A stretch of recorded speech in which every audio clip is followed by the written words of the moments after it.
Rome 2 was grossly mismanaged. The truth is that the Total War team was dysfunctional even at the best of times. I knew there were serious problems with the way the team operated, and that it would take a lot of hard work and a lot of overtime to get the game done. What I didn't yet understand was that this project also suffered from a number of unique production and design problems which had introduced a lot of additional risk and would make finishing the game in the remaining time extremely difficult. Having later developed a fuller understanding of these problems, I think it's possible that the game, or at least the launch, was doomed from the early planning stages. But it's also possible that with good leadership we might have salvaged the project at the 11th hour. Instead, serious mistakes were made in these late stages in response to emerging problems that made the situation worse and put us on a crash course. I think that production, marketing and leadership in general failed consistently to understand and communicate the extent to which the project was behind schedule. Believe me that if I had known we were going to ship a totally broken game, I would never have, and I'll complete that later. The decision to speak out has been given careful consideration, even though I have a very clear justification to do so. Under normal circumstances, I wouldn't want to create trouble for a former employer, but this situation was and is quite extreme. I'm taking this action because of the severity of the problems I experienced at Crave Assembly, the way that the company handled my situation, and the resultant damage to my reputation. I also hope that by speaking out about these issues, I will shed light on chronic management problems at the studio, and I believe doing so is clearly in the public interest. Finally, while I'm going to say a lot about Rome 2 and problems with the game and how it didn't turn out as well as it should have, I don't want to alienate players. If you like Rome 2, if you still play it, that's fine by me. I'm not here to tell you you're wrong. But judged on its own objectives, it failed in a lot of ways and unquestionably had a terrible launch, and that's mainly what I'm going to discuss here. And a final one just to start with. Total War's leadership assumed they would get Rome 2 right the first time, but they got many things badly wrong. The project had more time and resources than previous games, and we were starting from the solid foundation of Shogun 2, meaning that we had a real opportunity to produce a polished game worthy of succeeding the beloved Rome Total War. Instead, these resources were spent on a long list of dubious new features and changes to the formula that I believe made the game worse, complicated its development, and forced us to throw away hard-won progress from previous titles. Worse still, management gave priority to marketing efforts during development that diverted resources towards producing trailers that should have been focused on the development of the game itself. These problems could have been easily avoided had leadership heeded warnings and advice from the wider development team, but instead it made crucial decisions in a vacuum and also later failed to take accountability for them. So, you might hear this and you might think, alright, Volound has a new scoop, he's talking to someone that was there during Rome 2 and wants to explain what went so wrong. But it's actually even better than that. All of these paragraphs, this 5 paragraphs that I read, these are all publicly attributable. They were published as part of a Medium article by someone who I'm sure a lot of you will recognise by name immediately. That person is Julian McKinlay. That's right, the AI guy that did the Rally Point episode talking about the AI and got a lot of backlash. Just to refresh your memories, because this article is about 15,000 words long. It's about 58 minutes long. I'll link it in the description. I recommend, first of all, that you pause the video and just read the whole thing. Just get a cup of coffee and read this because it's an hour long. I'm going to be going through this. I've quoted some highlights just as an appetizer, but I intend to go through this and get whatever I can from it. I could spend like 6 hours just reading through the whole thing and commenting on it, but I think it deserves better than that, and I'm going to probably try and do topical videos going over aspects of this, like the Siege of Carthage trailer, gameplay decisions, and what it says about the leadership and how the people that develop the game think, and also managerial incompetence. It's funny because I just uploaded a video talking about Glassdoor reviews and how people seem to consistently hate the management, and now we have a public statement that's basically going to be corroborating all of that. The timing could not be more perfect. So I'm going to try and go through these video by video, topic by topic. I don't want to just read through the whole article, and I want to leave things for other people to comment on as well. So that's how I'm going to do this. But for this video, I'm going to just encourage you to read the whole article, and I'm also going to go through some interesting things that I've noticed, and then I'll pick this up with the next one. I'm really interested in the whole Siege of Carthage thing. I'm really interested in getting into the mind of a developer. It's really rare that you get to see exactly what a developer thinks about a game that they worked on and how they butt heads with leadership and the problems that happen inside the studio. It's some really rare insight. This is really valuable, so I want to make the most of it. I don't want to read through this whole thing, but just to give some context here in case you don't have it, I'm going to go through background here just a little bit, because there's so much. This is a really long article, it's really detailed. I'm just going to read the background first so you understand what's going on. I've been a software and game developer for over 20 years, and I've worked on 16 games in my career, including smaller independent games and larger AAA games, between 2009 and 2014. And this was really interesting, I didn't know this. This guy has been working at Creative Assembly from 2009, which was around Napoleon, and yeah, it says here starting with Napoleon. So see, a lot of the people that will have seen Julian appearing in that Rally Point thing, they probably thought that he was brought on for Rome 2 and then he left, he was fired. This is something, I never assumed this, but apparently people have been assuming this, that he was fired after Rome 2 launched and that's why the game got better. He goes into this further down. But yeah, the whole, everything that you assume basically about this is pretty much just false. There's a lot of things that are surprising. I myself didn't even know that he was working on Shogun 2. I assumed that he was there with Rome 2 and left after Attila. But actually, yeah, Napoleon 2009, so most of the time that Julian was at Creative Assembly was before Rome 2, in fact, and he worked on Shogun 2, he worked on Fall of the Samurai.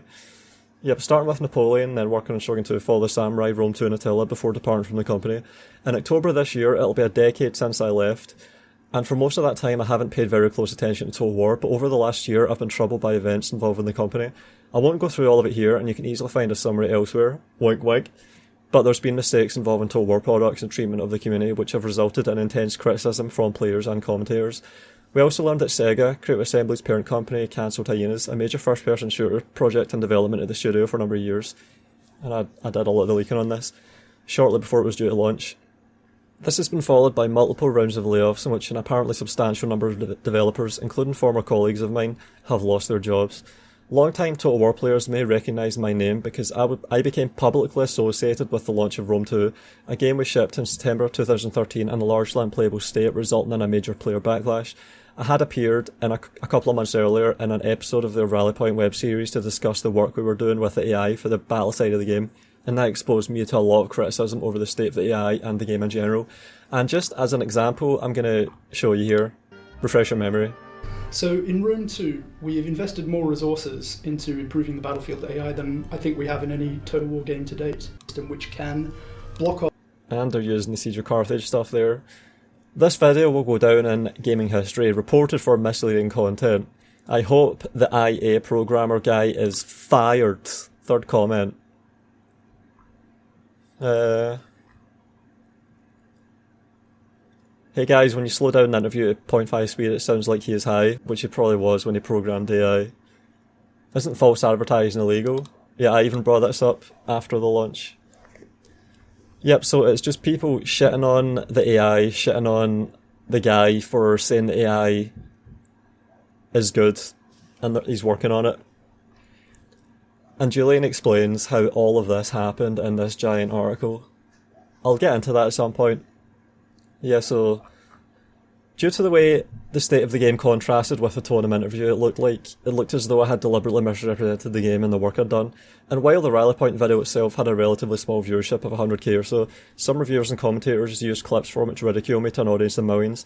All of this led to quite a vicious backlash against me personally, with countless angry comments about and directed at me across YouTube and social media, which included many death threats and threats of violence, although I should be clear that while these threats were numerous and graphic, I doubt any of them were credible from a law enforcement standpoint, i.e. I did not have actual reason to fear for my safety. Some of it was extreme.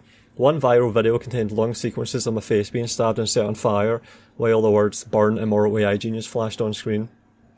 And I think I did use clips from this in my AI critique video.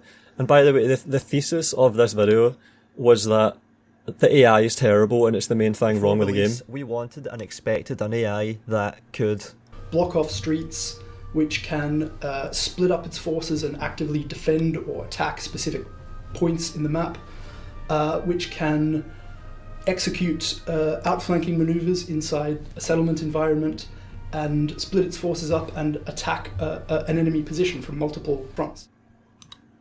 Yeah, so there we go with the false advertising as well. So I also had clips of Julian and was pointing out the massive gap between what we got and what was advertised here. I don't think I ever shat on him explicitly, but other people did. I think I was sensible enough to know that this game is so fucked that no one person can be responsible for this mess, especially not someone in the trenches working on it. There's just so much wrong with it. It's got like a million problems. So that's how easy it was to have this guy, Julian, in the crosshairs intentionally or otherwise. How can he not be? He's one of the main faces of the marketing. He's the one that's actually given substance to the marketing by saying what is planned for the game. So it was really easy to give this guy shit, even whether he deserved it or not. It was almost impossible to avoid addressing the marketing without having this guy front and centre. And some people, of course, took it too far. Here's another clip.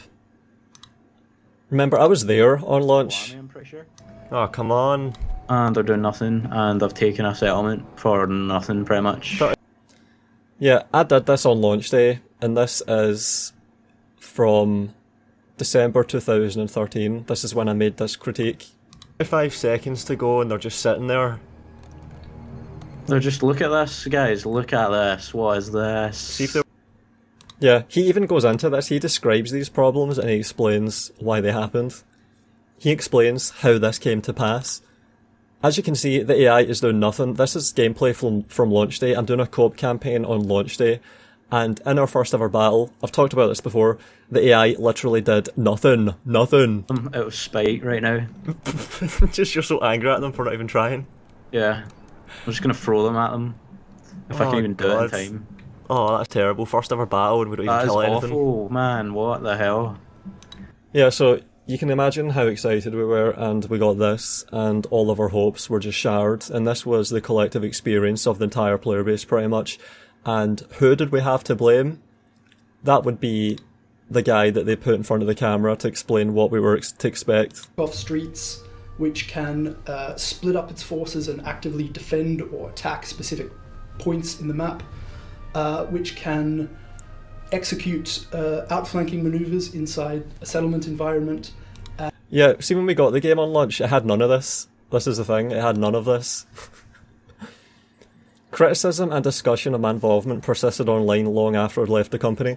Recently, while catching up on Creative Assembly's latest controversies, I discovered that an online review of one of the most recent games repeated footage ridiculing me over Rome 2, and this video also has a large number of views. So this situation isn't even in the past, it's still an ongoing problem for me many years later. It's been 10 years... almost 11 years since launch, and he stayed at the company and he kept working on it, and he was part of why the game eventually got repaired and became playable. I still don't like it. I still think it has 1,000 different problems, but at least the AI is no longer completely broken, and that's because he stayed to fix it.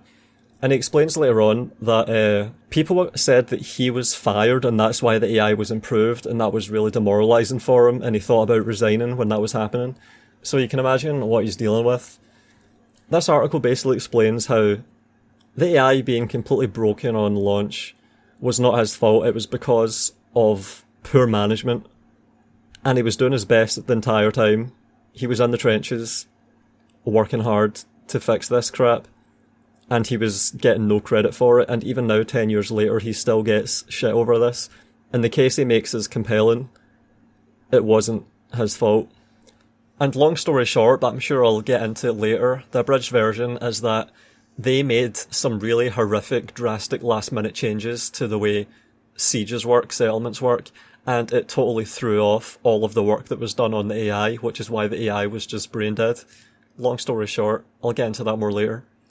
I was by no means the only employee to be targeted after Rome 2 launched, but I became a focus for a lot of the anger being expressed towards the company. There was even a narrative that emerged that Creative Assembly itself shouldn't be blamed for Rome 2, that it was all because of me. A single rogue developer had been fired and the game would improve now that I was gone. I think this narrative was actually quite convenient for Creative Assembly, and I don't think it's an exaggeration to say that I became a scapegoat for the project's failures. I'm not necessarily alleging that a conversation took place where management conspired to throw me under the bus. It may have just been that they didn't have any incentive to intervene and do the right thing by me, so they just let the situation play out the way it did. Either way, it wouldn't have been entirely without precedent, because after Empire Total War released in 2009, also in a very bad state, a central leadership figure posted a statement on the forums citing the departure of the Battle AI programmer as one of the main reasons for the project's woes. This was shortly before I joined the company, so I can't tell you exactly what happened there, but I know enough to know that it was unfair, and I can attest that I'm not the only Battle AI programmer to have experienced significant difficulties in that role. While it's not my place to speak for other developers, I will say that at least some of them left for similar reasons to me, some that I'll discuss at length in this statement. Alright, this is really interesting. So, last year I got a big burst of leakers talking to me, which was so many doors being opened to understand the problems that were going on at the company. A lot of really competent, involved people being really honest about the problems, but that wasn't the first experience I had with that. Of course, I've been making critiques for the past 4 years now, like critique videos about Total War, like doing it relatively consistently, and almost as soon as I started doing that, I would have occasions where I would just get a random message out of the blue from someone saying, I worked at Creative Assembly, or I still work at Creative Assembly, I like your videos, I agree with most, if not everything, that I hear you say. And by the way, if you ever have any questions about Creative Assembly or Total War, I'm an open book. Just ask and I'll try to answer. Just don't give away my identity or put me at risk. And I'm just like, okay, wow, this is great. Thanks so much. And by the way, do you know if XYZ and what ABC is and what happened there and why this was done and what they were thinking when they did this? And I would usually just get really good, honest answers. And I think at one point I actually asked, like I was talking to someone that was there for a really long time, really early on, and was there through a lot of the biggest shit shows like Empire and Rome 2. And I asked, what the hell happened with the Siege of Carthage trailer for Rome 2? Do you know? Like, how did the game end up being so bad compared to how the Siege of Carthage trailer was advertising it? And they basically said, yeah, it's not the first time something like that happened. There was also something like that for Empire. And they also said part of why Empire was so bad was that the game was mismanaged and people left because of how it was managed, including an AI programmer. And someone at the company threw the AI programmer under the bus. And that sounds a lot like this. And in that case, in that story, the person that was thrown under the bus was called Richard Bull. And I was really curious if this was the same person. So I did some Googling and I did Richard Bull Total War and I came to this result on Google. Richard Bull fled from CA, although CA's director said that he left too. So I went to this and I did a Control F. And it says here, just before the game was released to the public, the game's lead AI programmer, Richard Bull, fled from CA, although CA's director said that he left to return to his family. Rumour has it that he left because he was disgusted on how greedy the company became. Alright, so when you click on this, it links to a Sega.com forum for Total War, Battle AI by Mike Simpson, but when you click on this, 404, deployment not found. So, what do we do here? It's the dead end. I'll tell you what you do. First of all, you quote the text into Google and try and get a match, and then if that fails, the trusty Internet Wayback Machine. Alright. So I went on the Internet Wayback Machine and I found an archived version of this article. Here we go. Alright. Family. Alright, so this is November the 10th, 2009. Just before the end of Empire, the lead battle AI programmer left CA to return to his family up north. Unfortunately, thanks to Mr. Wilberforce's efforts 100 years ago, we couldn't stop him. It left us with a battle AI, which at that stage struggled to beat good players in a fair fight, and was pretty much at the mercy of great players, even with a level of handicap. I call it cheating, it's all too obvious. Since then, we've had our most talented programmers pick up where we left off, but becoming the master of a chunk of code that took almost 2 years to write is not an instant thing. So, basically, this guy left to go to be with his family, and that's why the game is so fucked. November 2009. The AI is shit and we can't fix it because our AI guy just abandoned, just went AWOL. That's the conclusion you're meant to arrive at here. It's not our fault the game is such a mess, it's because the guy who was responsible for this just bailed. and this was Mike Simpson, November 10th, 2009. Does this sound familiar? Either way, it wouldn't have been entirely without precedent, because after Empire Total War released 2009, also in a very bad state, a central leadership figure posted a statement on the forum citing the departure of the Battle AI programmer as one of the main reasons for the project's woes. And of course, Empire was the first train wreck shitshow launch, like the first Total War game that was an actual abortion. It's hard to not surmise that these are describing the same incidents. And it's cool to be able to apply these things that I've just picked up and memorised and make these connections. And I have to insert this. When I was talking to this person that got in touch with me really early on, for which I'm really grateful for, and they were telling me about Richard Bull, I was like, wow, that sounds really similar, possibly to what happened with Julian, where he got all of the backlash for Rome 2 pretty much. And this person responded immediately with, when we were watching that video of Julian going out, we were actually thinking in the studio, oh god, it's happening again. So it's there to notice for everyone. It's so apparent. As soon as someone brought up Richard Bull, my immediate reaction was, that sounds similar to Julian. And when the video with Julian was going out during development for Rome 2, people in the studio were actually saying, oh man, is this happening again? Is this déjà vu? That's really remarkable. I have to comment with it. So there's a pattern here. That guy was thrown under the bus for Empire, it looks like. And now we have a case of the next person to be the Battle AI programmer, or one of them, getting thrown under the bus. So it looks like a pattern. This was shortly before I joined the company, so I can't tell exactly what happened, but I know enough to know that it was unfair. It sounds like it. And I can attest that I'm not the only Battle AI programmer to have experienced significant difficulties in the role. Well, it's not my place to speak for other developers. I will say that at least some of them left for similar reasons. Yeah, seems similar. And by the way, see this situation with Julian and Richard Bull, people even mix them up.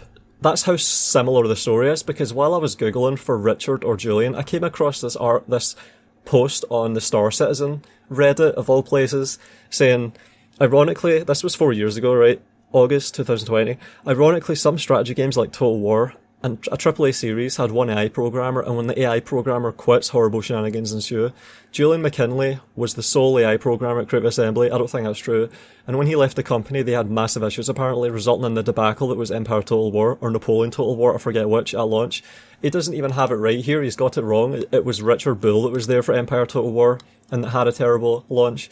And Julian was there for Rome 2, which had a terrible launch. So the similarities between Julian McKinlay and Richard Bull are so strong that people literally mix them up completely on Reddit. Like they can't even tell them apart. That's how similar the story is. I thought that was interesting.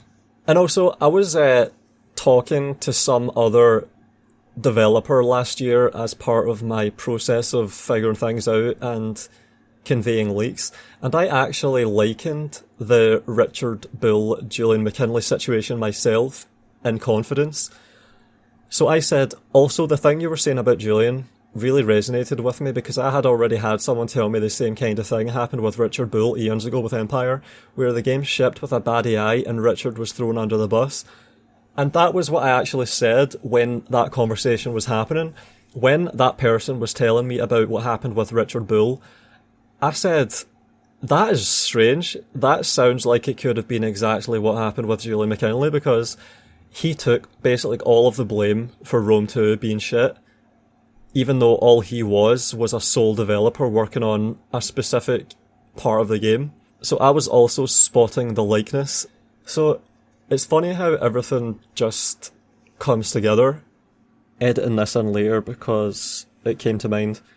I also heard a story of another AI developer that left the company, Ingemar something, and it's funny because whenever there was a problem with the AI, there would be an internal error message in the pre-release builds that they would use, and it would just say, see Ingemar. So whenever the AI broke, see Ingemar would pop up, and it was funny because Ingemar wasn't even in the studio anymore. He had left. So people were sitting with the game malfunctioning and it would just pop up, see Ingemar. And there wasn't any Ingemar to see. Yeah. Just editing that in, because I had it come to mind. Alright, back to the video. This whole article goes through everything. It goes through the rally point interview, it goes through the mismanagement, it goes through the problems. It explains gameplay decisions, which is really interesting. And every time Julian describes a gameplay, a game design problem, and a choice in the studio of what to do, he says what he thinks. And every time I've seen in this article that he says, when he advocates his gameplay values and how it would affect his decisions, I just agree with him every time. And it's interesting because he describes frictions with creative leadership and designers. So this is a guy that's a programmer. He's not trained in creative game design. Like, he is just there making the game. Like, he's realising the vision of the people that are actual visionaries, like game designers, creative leads. And I think whenever I've seen him describing how the game should play, I'm just totally agreeing with him all along. And that's super ironic, because this is the guy that us, the players, were all shitting on. And on that situation of Julian advocating sensible gameplay values, which is just really refreshing to see, I was told by a current / former Crew Assembly employee that, and I quote my post, Julian McKinlay was one of the loudest mutineers against the Rome 2 Capturable Flags idea. He fought hard against the people in the design team pushing that shit. I'll get into this in a later video because, of course, there are paragraphs dedicated to this. The whole thing is explained in an article. Once again, right at the top of the description, just read the whole thing. Just get a cup of coffee and read through it. I'll be going through pieces of it, but I still recommend everyone to just read the whole thing. And then I elaborated here. This was on November the 7th, 2023. You all remember these from the Rome 2 launch. The apparent obsession with these flags was insisted upon during development. I've been told that Julian led something of a mutiny to have them be removed / minimised, to little success, at least at first. And of course, they absolutely destroyed the launch. Hang on. I'm just going to give you a brief overview of this. So here it is in my emulation of Total War's player freedom video. This has 266,000 views, and I was using this as an example of how the developers at Creative Assembly had been making decisions that were at the cost of player freedom and player expression, and they were just so obviously bad. And this is a perfect example that happened. This was also really close to Rome 2's launch. So here is how bad this decision was. There better not be any fucking flag. Oh, man. Fuck off. No strategy whatsoever. Just sit on the fucking flag. See that nice hill up there? Nah, fuck you. Take the flag. See that nice thick trees Fuck to the the flag. right? I don't want it. I don't care. Yeah, I don't care about the flag. Don't care. I'm not playing by CA's rules. I don't care if I lose an army here. I'm ignoring that flag. Playing the game the way I want to. Fuck the flags. Listen Seriously. to this butthurt. Fuck the flags. How butthurt is this guy, everyone? I'm very butthurt at these flags. Can't even fucking play the battlefield. You Can't even fucking play the battle the way I want. See, exactly, this is a perfect example as well, because we were gonna probably go up here and sit in the trees and fight down the hill from the trees, get all of the advantages that we can because we're being attacked, and that's why we have to defend the flag, because the AI is supposed to be the attacker and take the flag, and that's how they win. But we can't go up there, we have to sit here and fight on this strip. It's like the battlefield has already been chosen for you. The possibilities in terms of approaching this battle are non-existent, and they should have known this. I knew this as soon as I came face to face with this. I could have anticipated this in my mind's eye without even playing the game. Julian knew this, if all of my leaks are to be believed, and if Julian's descriptions are totally honest, which I have no reason to believe they're not. Everyone knew this, but the creative leadership, the management, they just didn't know. This is what I envisioned. Slowly cutting through the army from the left and then get down to the flag eventually. Oh shit, they're going for the flag. Yeah, if you can break the whole army, the ones on Yeah, so the to flag. fast forward, my friend loses this battle. Like, we're doing a co-op and we're working together. He loses this battle because we didn't sit on the flag the whole time. The whole AI army gets destroyed. Hang on, I'm going to skip to it. I mean, it would be retarded if we lost. You've lost. We lost. We killed them all though, what the fuck? Yeah, you've lost. See, this is why... See, Have we lost? Yeah. Right, CA, I want you to take into consideration what just happened there. We just won, and we lost because of your stupid bullshit. Change your fucking game and get your fucking shit together. Look at that, how retarded is that? Come on, out of 10, how retarded is that? Look at that, they get fucking raped.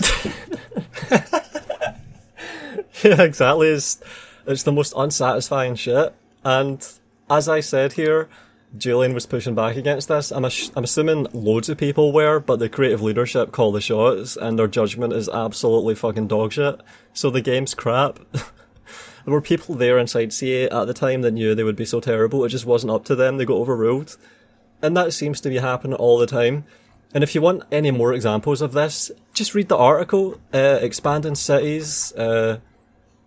He talks about, he's explaining here why the AI was so bad. He explains it, I'll get into this later. But there's also, and this is the curse of the battle AI programmer, he's explaining all the problems he had at the company. The leadership culture, so he actually explains the problems with the leadership here. Amphibious battles, he goes into that. Too many new features, so they just packed the game with features, just like Empire. Shogun 2 is one of the games I'm most proud to have worked on in my career. Yeah, it was amazing, oh my god, I had so many good battles, like some of my best gameplay that I've managed to achieve and put on YouTube. Shogun 2, the game made it possible. I've made the most of that game over the past 12 years. I've done a lot of cool stuff with it. I couldn't do anything with Rome 2 on the other hand, there's just nothing. Flawed design. Trying to change so many things at once was irresponsible and went against the advice of the wider team. Yep. Try to find more. It goes into the human face of total war and the siege of Carthage. Pre-battle speeches, where the general issue is a stirring speech to the army at the start of battle removed in Rome 2 after only being reintroduced in Shogun 2. They've been a popular feature. I was the developer who designed and implemented the pre-battle speeches in Shogun 2, working with writers and cinematic staff, so this is one of those features that always gets brought up when we talk about cool features that set the atmosphere, make it immersive, that are just a really nice touch. It's like the battle has a pretext that's connected to the campaign, and you feel like there's something on the line. It feels like you feel engaged, and that's just gone. They've gotten rid of that. They talk about the human face of Total War, and they take out one of the features that contributed to it more strongly. It's just ridiculous. The reason given was cost of voice acting. Look at that. So he's actually explaining why these features that people want are not there. Finally, we have an answer. And this happens so much in this article. AI limited by design. Yeah, and I can get into this. There's so much to say. I don't want to just read through the whole article linearly, sequentially, and just comment on it. I'd rather have it be topical. But I'm just giving you a taste at the moment. I'm trying to encourage you to read the whole thing. Siege of Carthage was our final target for the final game, and that was what we eventually make. But even that wasn't true in practice because there were features that went into the demo that weren't even on the project plan. So he's explaining everything that happened with the Siege of Carthage trailer. As you can see, this is really long. Patch in Rome 2. Let's see if I can find that part. The part that I'm thinking, resign. I cannot tell you how demoralising that was. Alright, so I was having to come into work every day along with those on the patching team and chip away at the problems, knowing that those improvements would be taken by many as further evidence of my incompetence. I cannot tell you how demoralising that was, and the thought of resigning certainly crossed my mind, but I wanted to at least get the game working first. So, as I was saying at the start of this, people assumed that he was fired and that's why the game was getting better, but in reality he was just sitting there working round the clock to get it fixed as urgently as he could. It's so absurd. This whole situation was so absurd, and it was going on behind closed doors the entire time and we had no idea. And he explains a post-mortem here and what happened, and he explains how the leadership basically blamed the developers because they were new. The more senior staff, the statement explained, had failed to impart the wider development team knowledge of the secret sauce necessary to the making of a successful Total War game. The argument went that because the leadership had made games like Rome Total War in the past, Rome 2's problems simply couldn't have been their fault. Rome 2, it was now being claimed, was really just a remake of its predecessor, which was a success, and so its problems must have been caused by those new to the team. I viewed this as a transparent attempt by leadership to save face, and the claims made were obviously untrue, and he explains why they were untrue. And then he talks about his work on Attila. and then I think why he left. Like, he explains why he left, he explains the problems that happened after Rome 2, and I think after Attila. He explains it all. My experiences at Creative Assembly were quite extreme. The mistake of allowing my reputation to become entangled with the company is my own, but it's one I would have never made had I understood at that point the extent to which the studio was being mismanaged. Yep. So this says Julian McKinlay, 10 years on. I'll be getting into more of this. I'd like to go through all of the exposition on game design that he makes as just an AI programmer that had some insight into this and that played these games, as he says here in his background, since he was presumably really young. Like, he's just like a lot of us, where we played the games growing up, and he eventually got to work at the company that made them. And like so many people that had that experience, oh, I'm going to work at Creative Assembly, I can't wait to make Total War games. I love these games. They're some of my favourite games ever, formative part of my childhood, or even just my gaming history. They get there to work on them and they find out that the studio is an absolute shit show, and it just puts them off, and it's actually sad. It's quite sad. But yeah, read this article. I'll be getting into more of this. This is just a teaser. We have a developer at Creative Assembly going public and laying it all bare for everyone to finally understand. So many questions that have never been answered are answered in this 15,000 word article. It's refreshing, and a lot of the leaks have been corroborated as well. Like, he talks about the brand department here. I talked about the brand department, so there's some commonalities there. It seems like a lot of my leaks are ostensibly being corroborated by a named public developer that worked at the company, which is something of a first. Really nice to see, and I can't wait to see what happens next. Thanks for watching, everyone. Let me know what you think in the comments, and as I've said, read the article in full. I'm going to think about this article a bit more and what I'm going to talk about next, and I'll try and be back with some more insight. The thing about Richard Bull and the Curse of the Battle AI Programmer, that's what it's called, Curse of the Battle AI Programmer. Yeah, it is a curse. Alright, see you next time. Thanks to all my patrons for the ongoing support. As always, it keeps me here and doing what I'm doing. I give out perks to my patrons, which includes monthly update posts saying what I've got planned and what I'm thinking about. Special thanks to Matteo Olivetti, Nathan Black and Bador Nasser.